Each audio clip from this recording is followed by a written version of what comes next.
My wife and I, we celebrated our anniversary recently. So we went bowling. Because I live like a rock star. I'm not a total dork, it wasn't low bowl. And besides, it was the same alley where I did propose. Yeah. Bowling's not really my sport, though. I mean, we got there and somebody asked my wife, and I said, "What's your handicap?" And she just said, "Him." And she's right. I mean, you know that little picture that comes up on the screen suggesting where you should put your next ball? After my 6th frame, it just showed my hall closet. I wasn't the only one struggling, though. I mean, the guy on the lane next to us, by his 3rd game, and I'd say 10th beer, just wasn't picking up those spares like he had been. He's like, "I don't understand it. What am I doing different?" I'm like, "I don't know. I don't see anything other than the stagger." Takes a minute. I also found out anytime somebody picks up a spare, everybody in the alley is supposed to slap them 5, and some people can be pretty aggressive about making sure they get their kudos. Like this one guy was like, "Come on, man, I just picked up my spare." I'm like, "Great, why is your hand under my stall?"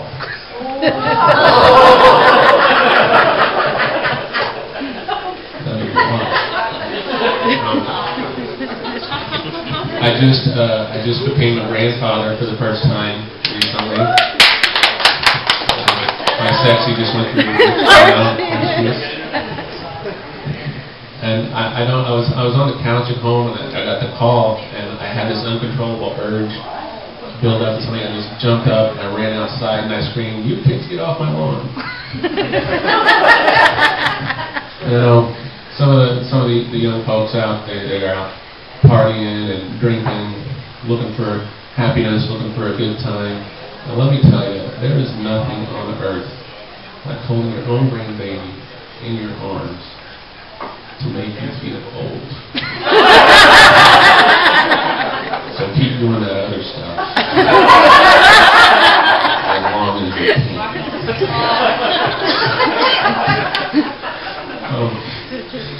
Here's a random thought.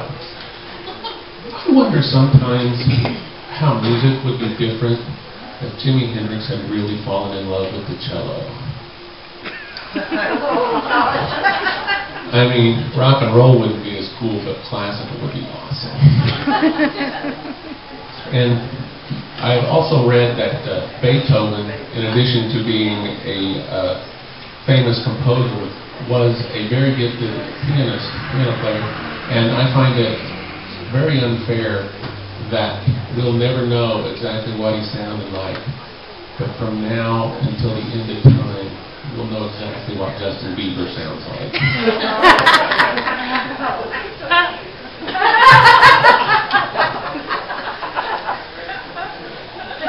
Yeah. I also, Charles Darwin is famous for his belief that humans are at the top of the food chain based on the survival of the fittest, that we are the fittest, most able creatures on the planet. And I wonder how steadfastly he held that belief after an afternoon at Walmart.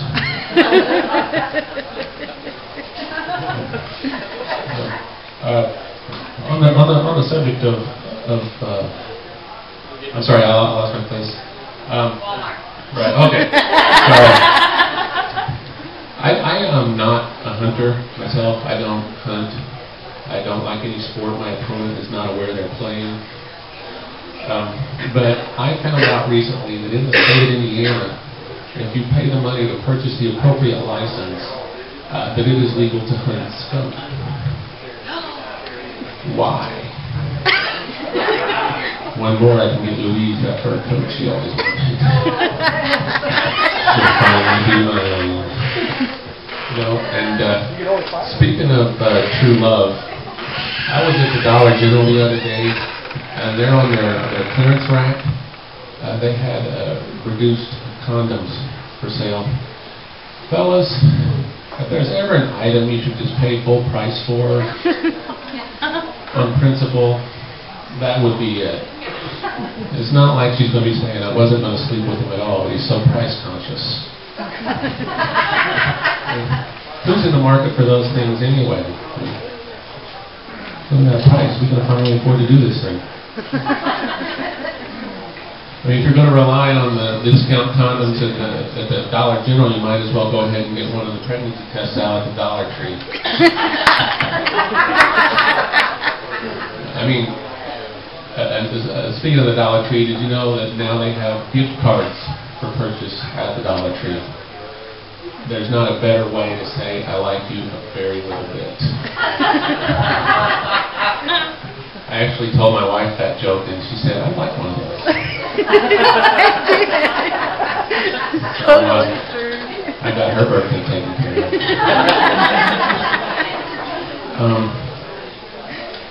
I don't know what it is about me, but people seem to feel perfectly comfortable at any time coming up and telling me exactly what they think about my appearance. I was at a show recently, all in one ego-boosting night. I was informed by people I thought were my friends that I looked like Lurch, Jeffrey Dahmer, or the love child of Garrison Keillor and Stephen King.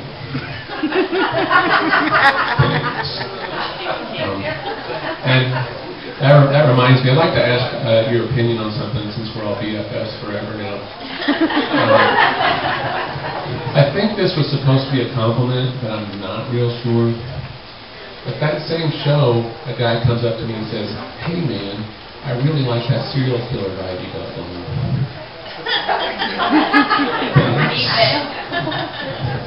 I was hoping it was more subtle. Especially with petite, long-haired blonde between the ages of 18 and 30. No, I have trouble with things people say sometimes. I'm sure we all do. But I have my biggest one. I hate when people use the phrase "worst case scenario" followed by something that's not remotely the worst case scenario. You know, like worst case scenario, I run into some traffic, I'll be late. No, that's a bad case scenario. Worst case scenario is more like, worst case scenario, meteorite crashes through my windshield and plunges into my chest. I ramp off the interstate into an electric line and see cascading power failure across the eastern seaboard. That's more worst case.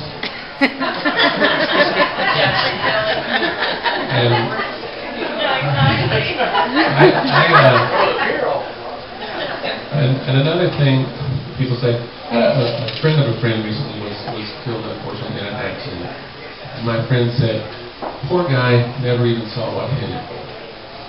So would it have been better if you'd have seen what hit him? Had a couple minutes to scream first? I've never heard anybody take solace by saying, thank God, at least he saw what hit him. And I was having trouble recently with anxiety, and I thought I should see somebody about it. Right after my wife said, you know, if you have any interest in staying married at all, you might want to see somebody about that. I apologize, I'm not really a prop guy, but the doctor gave me this medicine for the anxiety. And it comes with this handy little list of possible side effects.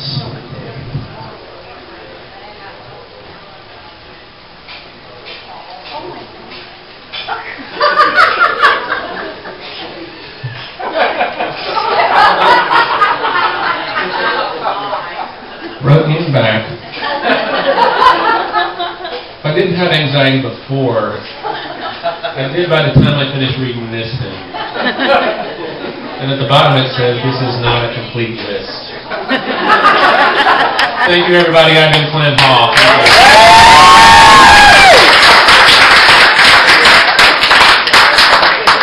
Everybody, give it up one more time for Clint Hall. Great job.